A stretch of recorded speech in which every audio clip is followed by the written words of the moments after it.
Abramos as Escrituras, a palavra de Deus, em Isaías, capítulo 9. Profeta Isaías, capítulo 9.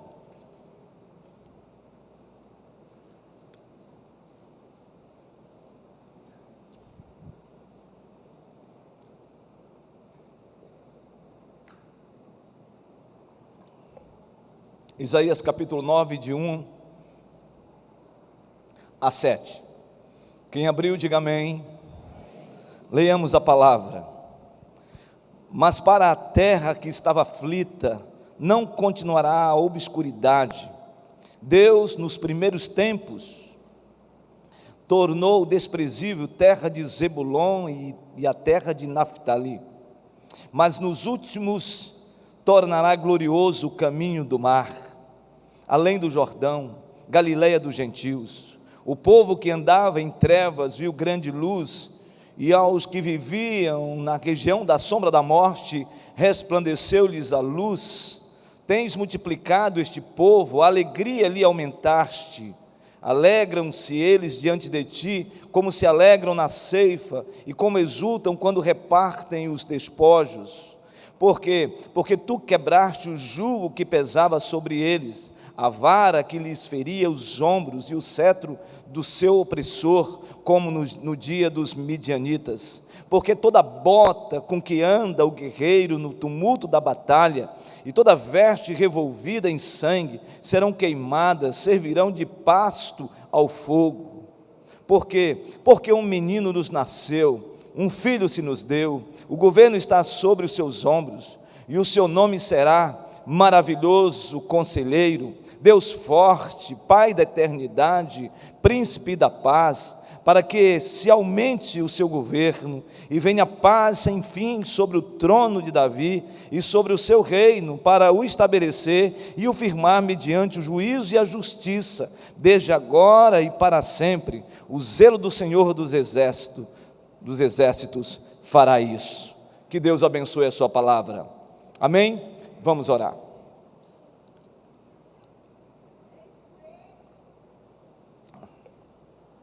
Ilumina, Senhor, a nossa mente, ilumina o nosso coração. Queremos ouvir tão somente a sua voz. Abençoe todos os amados que estão aqui, uma igreja linda do Senhor, mas também abençoe todos os que estão participando pela internet, seja pelo Facebook, seja pelo YouTube, seja pelo Instagram. Ó Deus, que o teu Espírito fale aos seus corações também, para que juntos sejamos edificados por sua palavra. A nossa oração, Senhor, é que o Senhor use mais uma vez a minha vida como tão somente um mensageiro, mas que a sua mensagem seja contundente, transformadora, para a glória do seu nome. Esta é a nossa oração, Senhor, e nós a fazemos em nome de Jesus. Amém. O livro de Isaías é conhecido como o proto-evangelho do Antigo Testamento. Isso significa que o livro de Isaías é conhecido como as boas novas de Deus no Antigo Testamento, quando falamos sobre a promessa do Messias.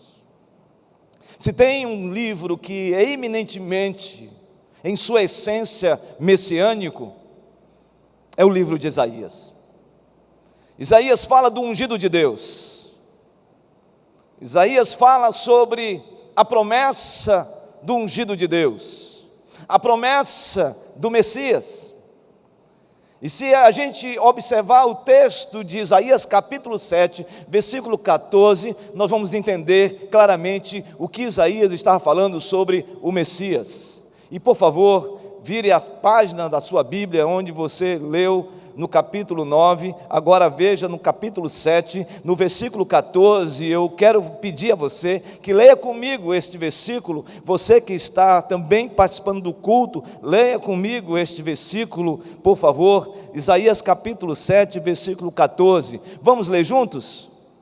Portanto, o Senhor mesmo vos dará um sinal: eis que a virgem conceberá e dará à luz um filho, e lhe chamará, o quê? Emanuel. Esta era a palavra profética de Isaías a respeito daquele que viria e seria chamado de Emanuel. E se nós observarmos esta promessa, ela se cumpre exatamente em Mateus capítulo 1, versículo 23, quando o anjo do Senhor fala com José a respeito da gravidez de Maria, dizendo a ele que ele não se preocupasse, porque o que tinha ocorrido na vida de Maria foi uma ação e fruto do Espírito Santo, e ela conceberia um filho, e o seu nome seria chamado de Emanuel, é o que está escrito no versículo 23 do capítulo 1 de Mateus. Emanuel significa Deus conosco. E se nós observarmos a intencionalidade de Mateus, nós vamos observar claramente que Mateus faz essa trajetória desse Deus conosco, na vida de Jesus, sobre a morte de Jesus no Calvário, sobre a descida de Jesus, esse Jesus que foi sepultado, esse Jesus que ressuscitou no terceiro dia, esse Jesus agora ressuscitado com o corpo glorificado, conduzindo e ministrando ao povo durante 40 dias, aos seus discípulos, esse Jesus que no mar da Galileia, diante de tantos discípulos, cerca de 500, ele então faz a prédica do mandato cultural, falando sobre a autoridade que Deus tinha dado a ele, e ele então, revestido desta autoridade, ele chama os seus discípulos, ele convoca os seus discípulos, dizendo aos seus discípulos: ide, portanto, pregai o evangelho, fazei discípulos a todas as nações, batizando-os em nome do Pai, do Filho e do Espírito Santo, ensinando-os a guardar todas as coisas. E aí ele encerra no capítulo 28, esse texto de maneira clara, no versículo 20, e eis que estou convosco todos os dias, até a consumação do século. Então, Mateus, ele abre as cortinas a respeito do Emanuel, no capítulo 1, versículo 23, e ele fecha a cortina, o cumprimento dessa promessa, exatamente quando o próprio Jesus Cristo, agora, diante dos discípulos, ele diz: e eis que estou convosco todos os dias, até a consumação do século. O texto que nós estamos falando, irmãos, é um texto de revelação a respeito da promessa do Messias, no capítulo 7. Agora, no capítulo 9 de Isaías, nós temos o propósito. Qual foi o propósito da vinda do Messias? E ele começa a falar exatamente desse Messias que viria, e como veio: o Rei dos Reis, o Senhor dos Senhores. E Isaías, ele fala nesses 7 versículos do capítulo 9, 4 lições que eu reputo ser imprescindível nessa noite, que ao sairmos daqui, sejamos edificados. Primeiro, esse rei, esse Messias que veio, ele veio para trazer, em primeiro lugar, luz em tempo de trevas. Observe o texto, por favor, no versículo 1 e versículo 2 de Isaías capítulo 9. Para que a terra que estava aflita não continuará a obscuridade. Deus, nos primeiros tempos, tornou desprezível a terra de Zebulon e a terra de Naftali, mas nos últimos dias tornará glorioso o caminho do mar, além do Jordão, Galiléia dos gentios. O povo que andava em trevas viu grande luz, e aos que viviam na região da sombra da morte, resplandeceu-lhes a luz. O que me chama a atenção nesse texto é esta palavra profética de Isaías. Isaías está aqui falando claramente de que o povo de Israel iria experimentar um tempo de dor, de sofrimento, um tempo de sombra de morte, um tempo de obscuridade. Isto porque Israel tinha se afastado do Senhor. porque Judá tinha pecado contra o Senhor, porque Judá tinha ido para o caminho da idolatria e da apostasia.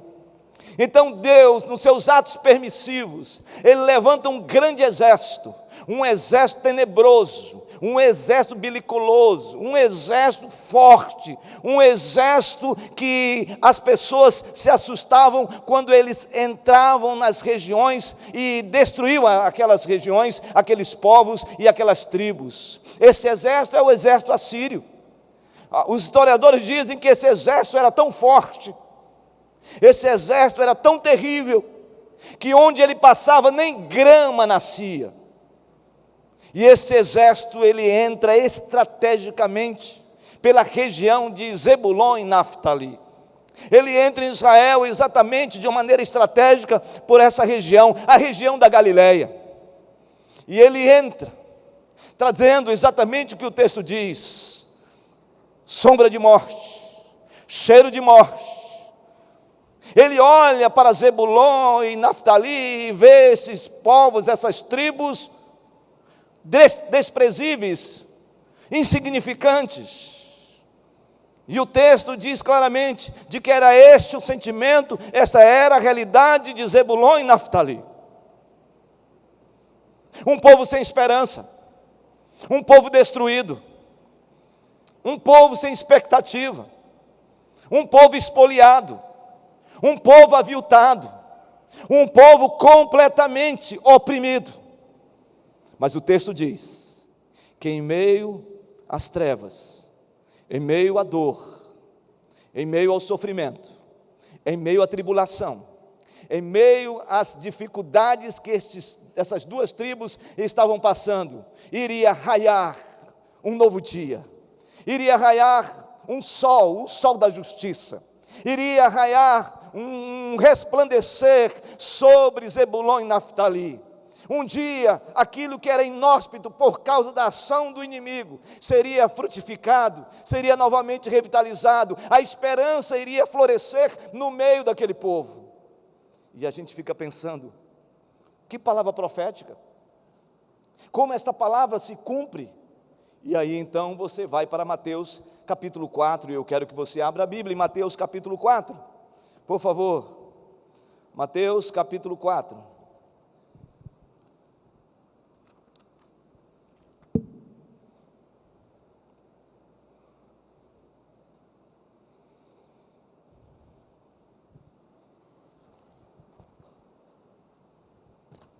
Quem abriu, diga amém.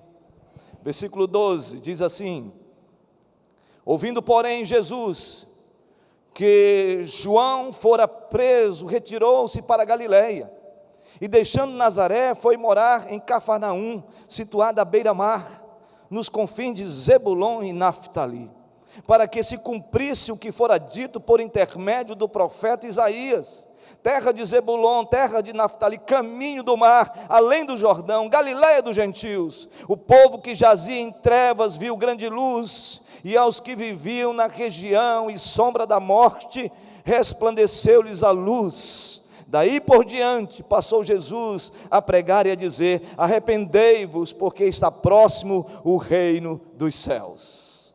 Pense nessa cena. Jesus está em Nazaré, ele foi escorraçado em Nazaré, queriam matá-lo, ele foi levado para o monte do precipício, e mesmo assim, Jesus então foge da presença dos seus algozes, e então vai diretamente para a região da Galileia. Ele vai para Cafarnaum. Cafarnaum significa lugar de consolo, e ele chega em Cafarnaum, e ele começa a proclamar.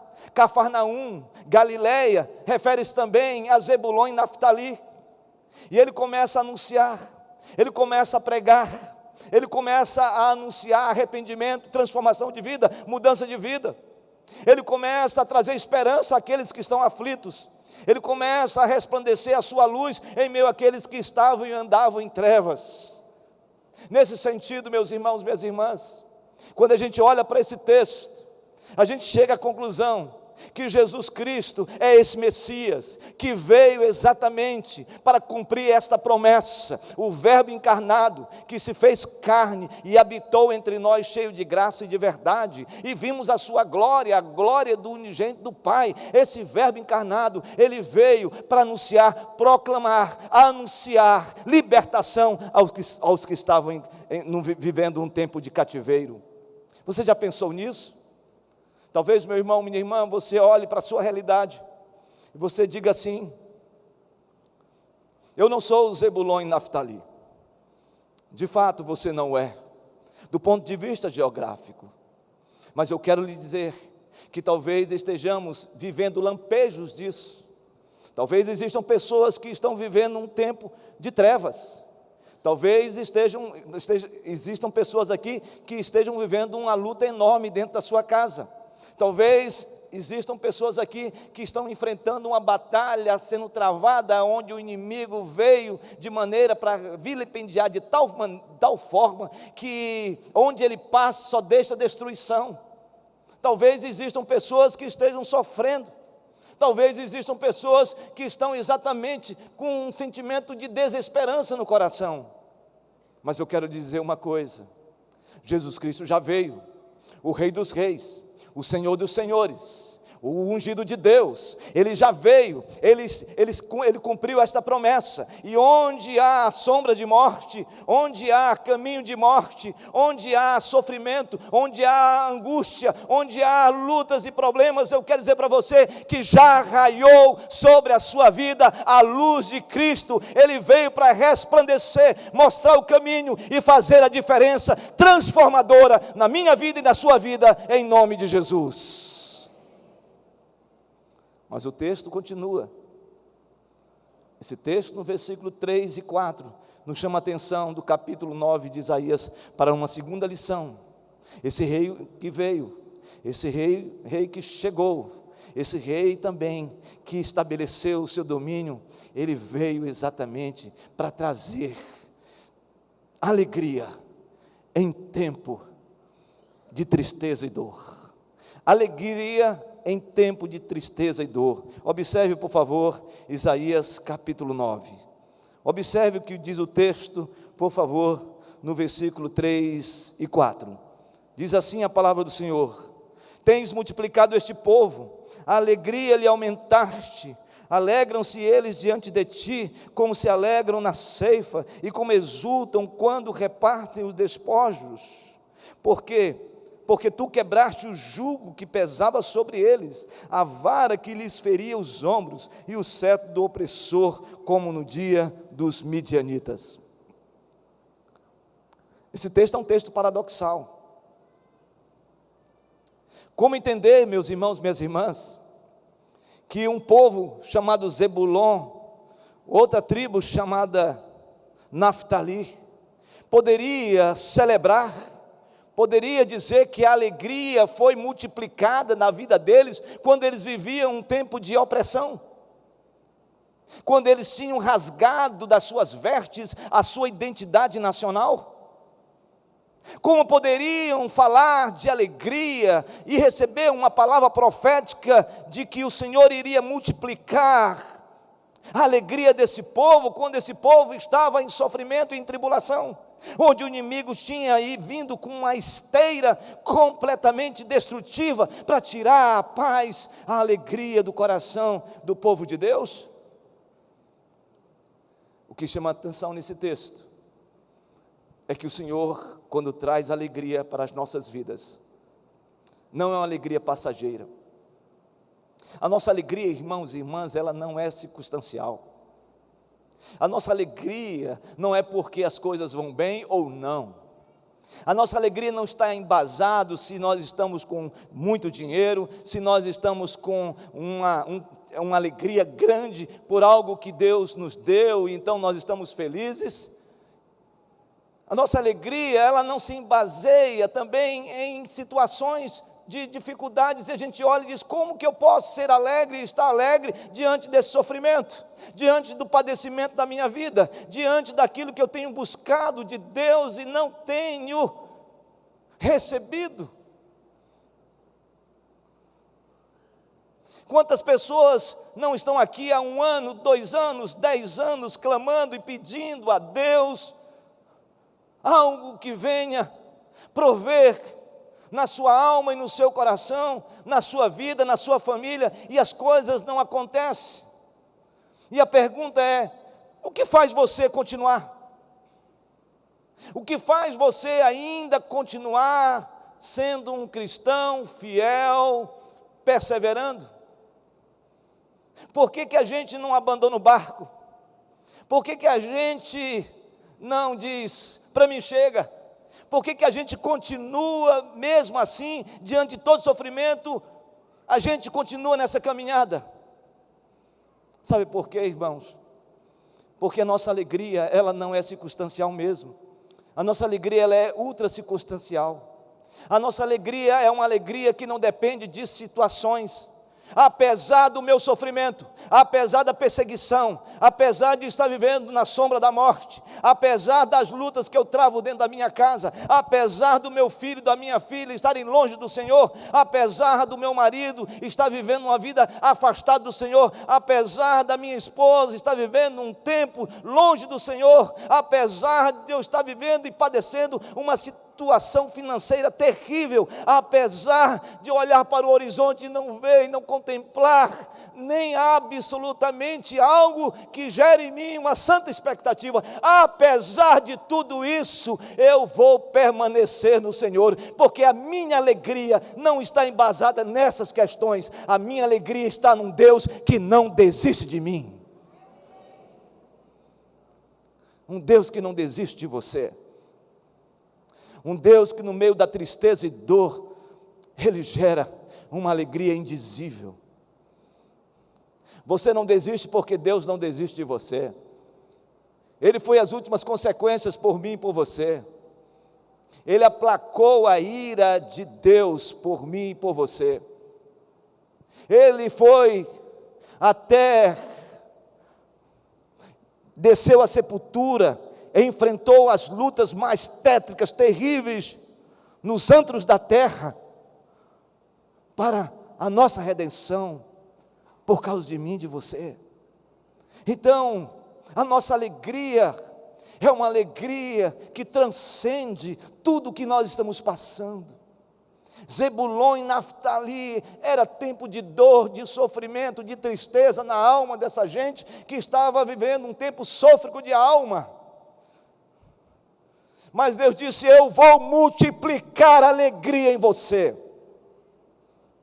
Esta palavra ecoa nos nossos dias, porque não é palavra de homem, não é frase de efeito, não é uma argumentação meramente humana, não é simplesmente uma elucubração feita pelo homem para gerar em você uma esperança passageira.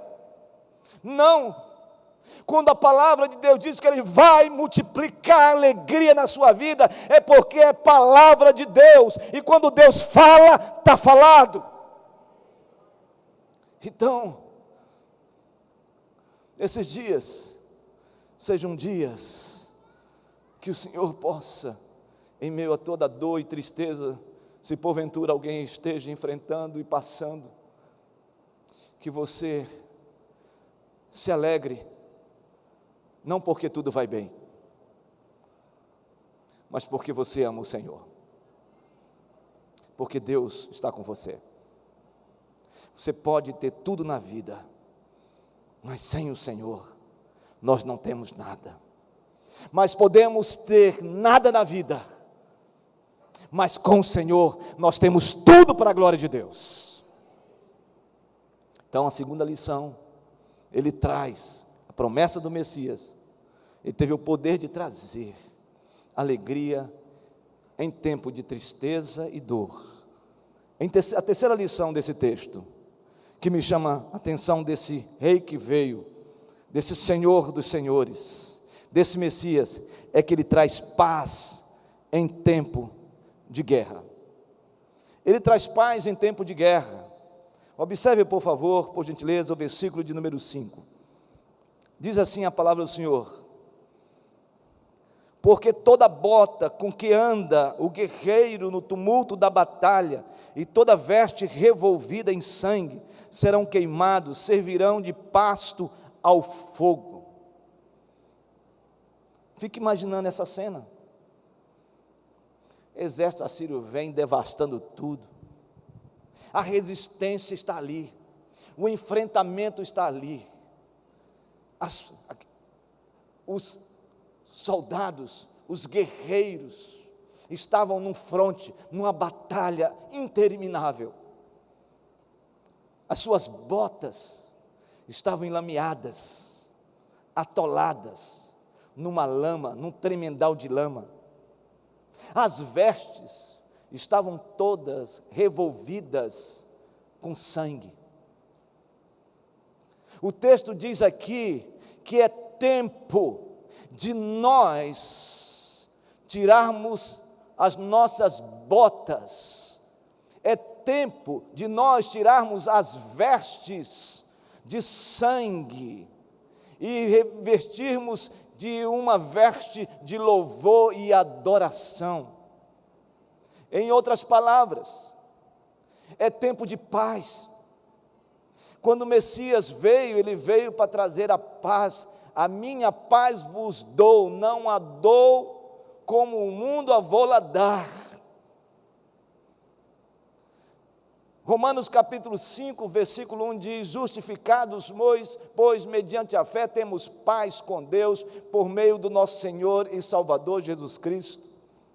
Então, quando Deus travou a batalha na cruz do Calvário, pisando a cabeça da serpente, destruindo a morte eterna, e Satanás sendo banido, e nós que éramos para vivermos uma vida acachapado, envolvido, involucrado por forças do mal, com a nossa vida de caminhada, sendo uma vida de morte eterna, Deus então Jesus aplacou a ira de Deus que era para ser desferida sobre nós, porque nós éramos inimigos de Deus.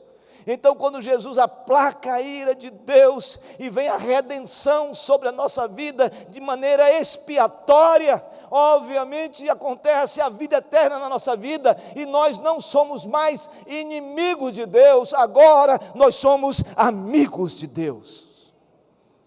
E se nós somos amigos de Deus, nós precisamos também baixar nossas armas. Nós precisamos tirar as vestes de sangue. A gente tem que tirar as botas que estão enlameadas. O que eu quero dizer nesta noite é que talvez você esteja lutando uma batalha com pessoas, com gente, e a nossa batalha não é contra carne nem contra o sangue. A nossa batalha não é contra o meu filho, contra a sua filha. A nossa batalha não é contra o seu cônjuge. A nossa batalha não é contra um irmão, uma irmã que está aqui e que você não consegue digerir e conviver com ela ou com ele. Está na hora, irmãos, da gente tirar essas vestes, tirar esse sangue das nossas vestes. Eu me alegro porque Isaías, no capítulo 61, e eu quero que você observe o que está escrito em Isaías capítulo 61, o Senhor Deus falando claramente aqui sobre quais vestes nós devemos usar, quais vestes nós devemos nos vestir, quais vestes devemos ser envolvidos. O texto diz em Isaías capítulo 61, dizendo assim: o Espírito do Senhor Deus está sobre mim, porque o Senhor me ungiu para pregar boas novas aos quebrantados, enviou-me a curar os quebrantados de coração, a proclamar libertação aos cativos e a pôr em liberdade os algemados, a apregoar o ano aceitável do Senhor e o dia da vingança do nosso Deus, a consolar todos os que choram e a pôr sobre os que em Sião estão de luto uma coroa em vez de cinza, óleo de alegria em vez de pranto, veste de louvor em vez de espírito angustiado, a fim de que se chamem carvalho de justiça, plantados pelo Senhor para a sua glória. Você está entendendo? Esse texto, em Lucas capítulo 4, Jesus está em Nazaré. Ele entra numa sinagoga, e ele então percebe claramente, depois da adoração, ao momento onde se lê a Torá, se lê os profetas, se lê os escritos. E então abrem o livro santo e entregam nas mãos do Senhor Jesus Cristo. E qual era, irmãos, o texto que Jesus leu na sinagoga? Isaías 61. O Espírito do Senhor está sobre mim, e me ungiu para pregar as boas novas.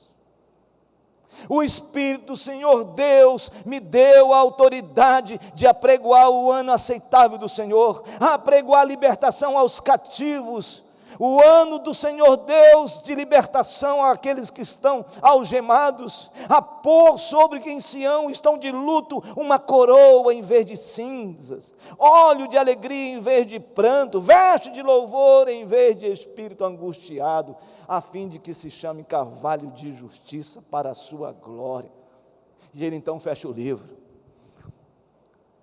e o texto diz: e hoje se cumpriu as Escrituras. É o que está escrito em Lucas capítulo 4. Meu irmão, Jesus não quer que você continue com as suas vestes cheias de sangue. Jesus não quer que você continue com as suas botas lameadas. Está na hora de você limpar a sua bota. Está na hora de você vestir vestes de louvor, em vez de viver com seu espírito angustiado. Está na hora da gente baixar a guarda. Está na hora da gente abaixar as armas. Está na hora da gente deixar de sermos beligerantes. Nós não somos como o exército assírio. Nós não somos como os ímpios. Nós fomos lavados pelo sangue do Cordeiro, e a palavra de Deus claramente fala no livro de Romanos, que no que depender de vós, tende paz com todos. É palavra de Deus para a gente. Então nós precisamos envidar todos os esforços, para que haja paz dentro da nossa casa, para que haja paz entre os irmãos, para que haja paz no nosso trabalho, para que haja paz de espírito em nós mesmos, quando nós estamos angustiados. Nós temos que lutar e batalhar. Deus não nos levantou para sermos pessoas de guerra, no sentido de nos levantarmos contra quem quer que seja. O que o Senhor nos chamou é para uma outra batalha, porque a batalha que o Senhor nos chamou não foi contra a carne nem contra o sangue, foi contra os principados e potestades, contra os dominadores desse mundo tenebroso, contra as forças que imperam nas potestades do ar, que militam contra o povo de Deus, contra a nossa vida. É essa a nossa luta, é essa batalha, e nessa batalha nós já vencemos, porque Cristo Jesus já venceu. Então, se Ele já venceu, não viva a vida argolado, uma corrente no pescoço e uma outra em alguém que você não consegue se libertar. Quem é o seu inimigo? O seu inimigo não é o seu esposo, o seu inimigo não é a sua esposa, o seu inimigo não é o seu filho, o seu inimigo não é a sua filha, o seu inimigo não é o seu irmão que comunga da mesma fé, do mesmo Senhor, do mesmo batismo, do mesmo Jesus, do mesmo Espírito. O nosso inimigo é Satanás. O nosso inimigo é aquele que o texto fala em João capítulo 10, que ele veio matar, roubar e destruir. Esse é o nosso inimigo. Meu amado, nós já vencemos esse inimigo em nome de Jesus. O inimigo já foi vencido.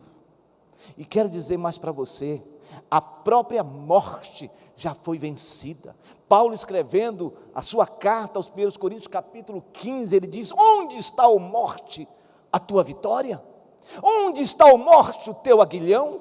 Tragada foi a morte pela vitória. Meus irmãos, a vitória já aconteceu. Nós cremos que Cristo ressuscitou, e se Ele ressuscitou, nós ressuscitaremos com Ele, e estaremos face a face com Ele, estaremos como igreja do Senhor face a face com Ele. E aí você vai contemplar pessoas que talvez você tivesse uma animosidade com ela. E aí, meu irmão, minha irmã, aí naquele dia nós estaremos todos lavados pelas vestiduras do Cordeiro, e se nós formos lavados pelas vestiduras do Cordeiro, nós vamos dizer ao Rei eterno, imutável, glorioso, real, visível, Deus infinito, Deus poderoso, Deus onipresente, Deus onipotente, Deus onisciente, Deus todo-poderoso: ao Senhor toda honra, toda glória, todo louvor, todo domínio pelos séculos dos séculos. Amém. Então,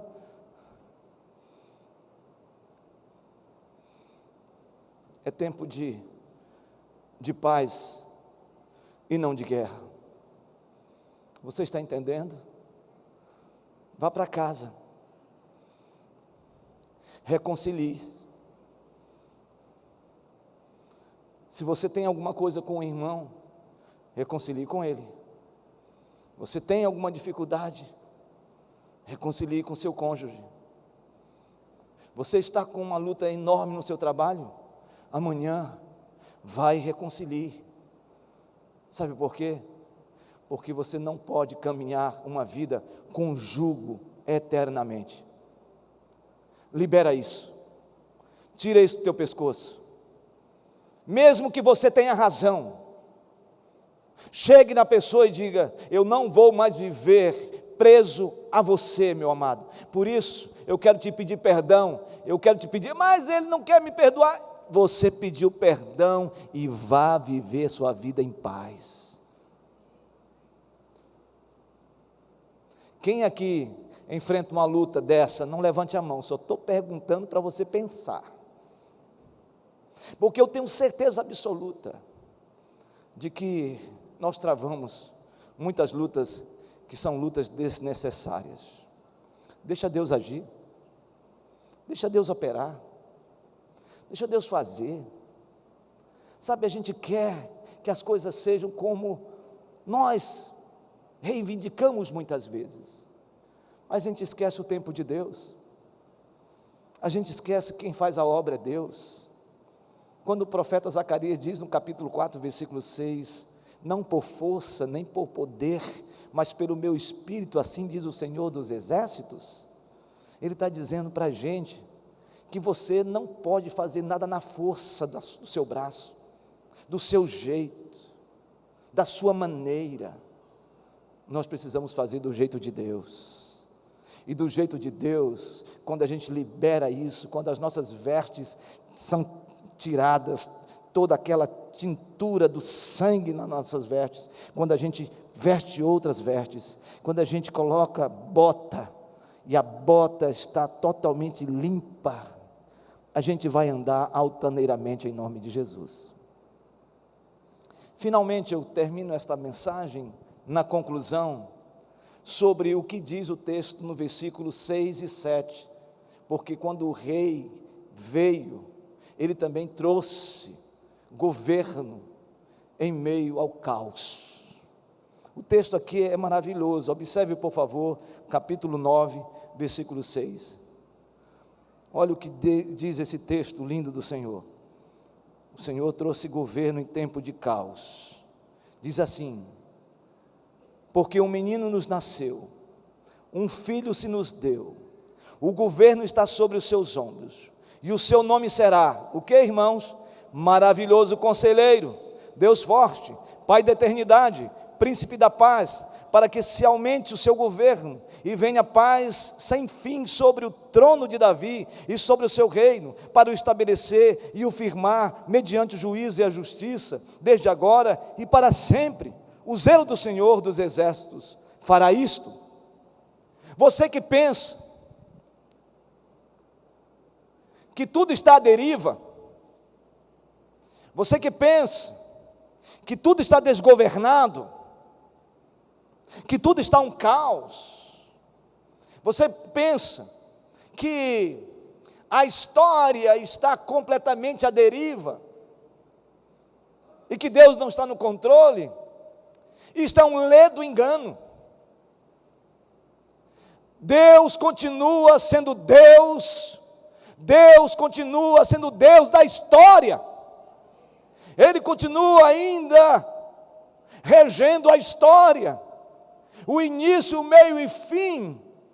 Ele é o Senhor da história, Ele é o Deus maravilhoso conselheiro, Ele é o Deus forte, Ele é o Pai da eternidade, Ele é o príncipe da paz.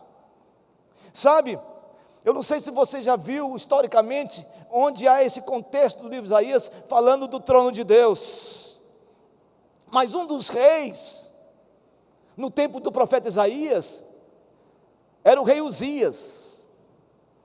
Uzias foi um homem reto diante de Deus, enquanto ele estava submisso à palavra de Deus. Mas o rei Uzias, um dia entrou no templo do Senhor, e quis queimar incenso. O rei não poderia queimar incenso, é somente o sacerdote, e os sacerdotes entram e dizem para Uzias: você está em pecado, você não pode queimar incenso ao Senhor.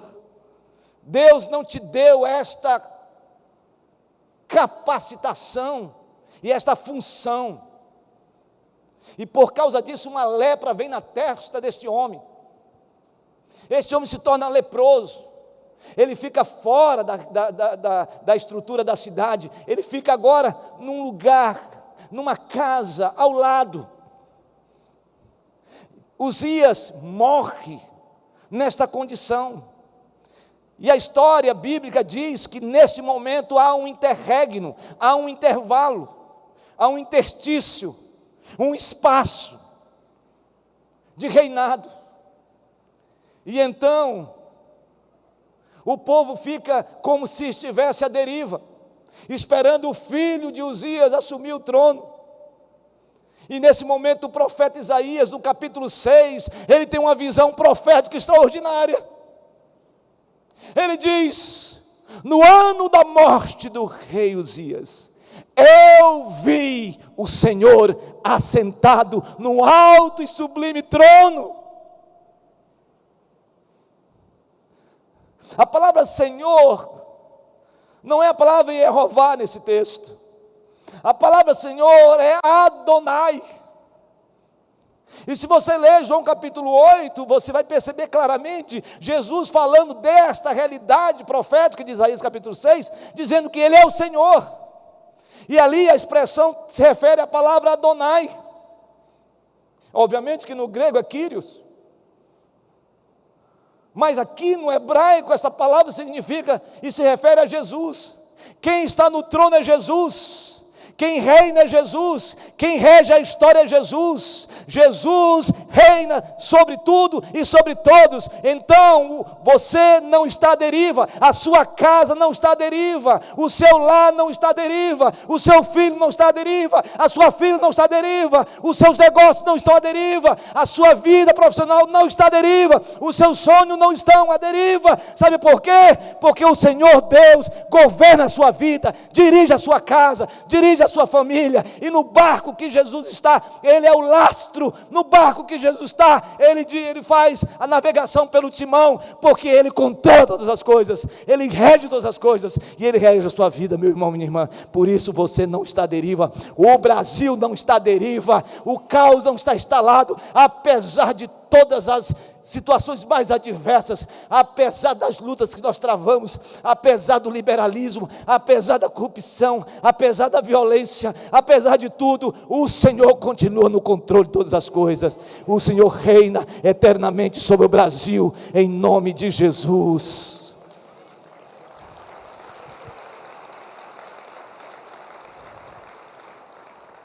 Pastor José Nery, geralmente, quando ele vê umas palmas assim, bem, ele diz assim: vamos aplaudir verdadeiramente o Senhor, porque Ele continua regendo, Ele continua no controle de todas as coisas. E esse Deus, Ele veio para estabelecer a sua justiça, porque Joel diz que Ele é o sol da justiça. Que esse sol da justiça resplandeça dia a dia na sua vida, meu irmão, minha irmã, nessa noite, para a glória de Deus. Amém? Vamos ficar de pé? Nós vamos adorar a Deus. Vamos adorar a Deus, porque o Messias já veio.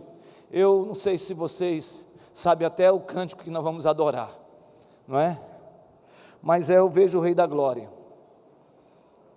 Eu vejo o Rei da Glória.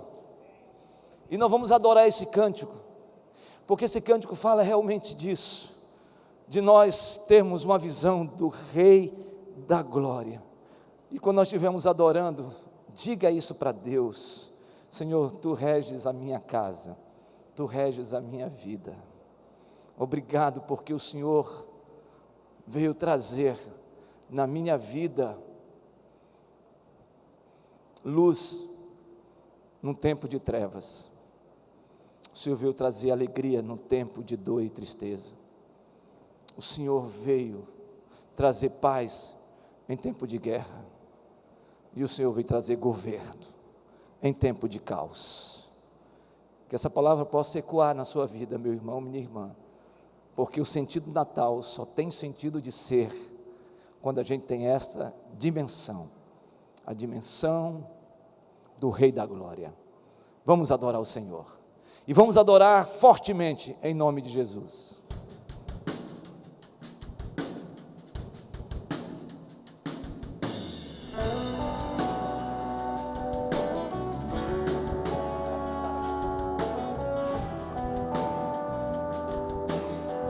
Vamos adorar fortemente. Senhor, Tu és o Rei das nossas vidas. Toda honra, toda glória, todo louvor.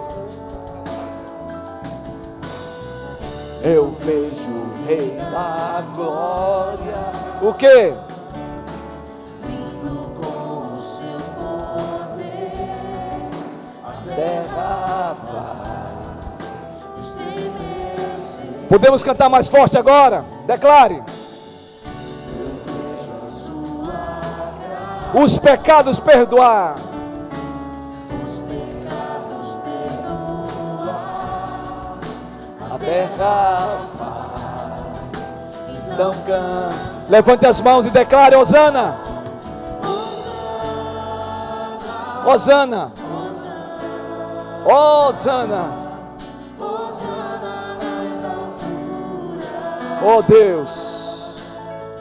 Hosana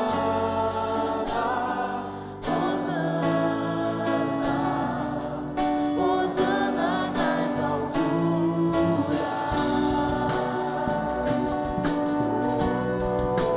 Eu quero ver só a igreja agora. A igreja.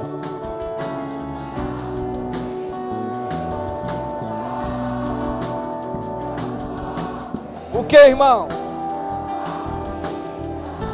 Declare todos juntos. Eu vejo avivamento. Quando? Quando o teu povo orar e te buscar,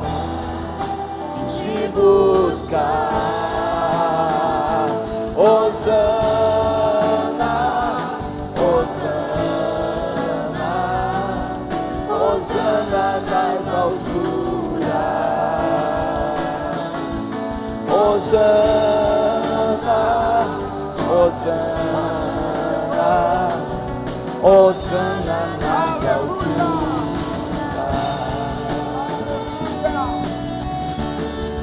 No nosso coração, Senhor, abre os nossos olhos para que possamos ver, ó Deus.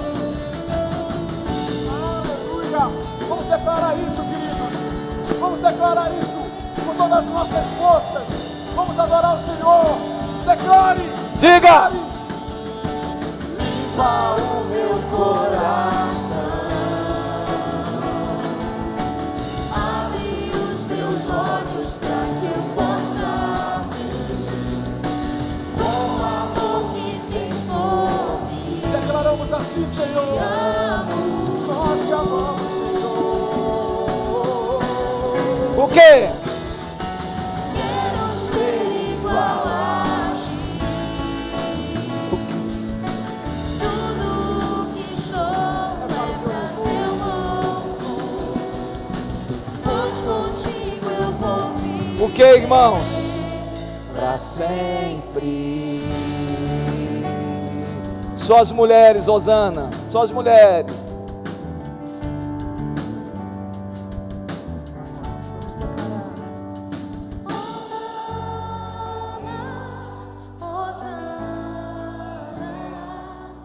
Hosana nas alturas. Agora os homens. Mais forte.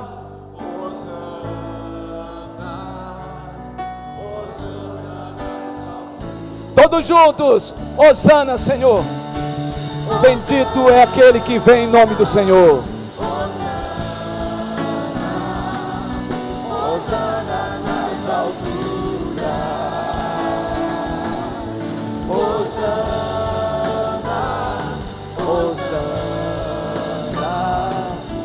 Hosana nas alturas.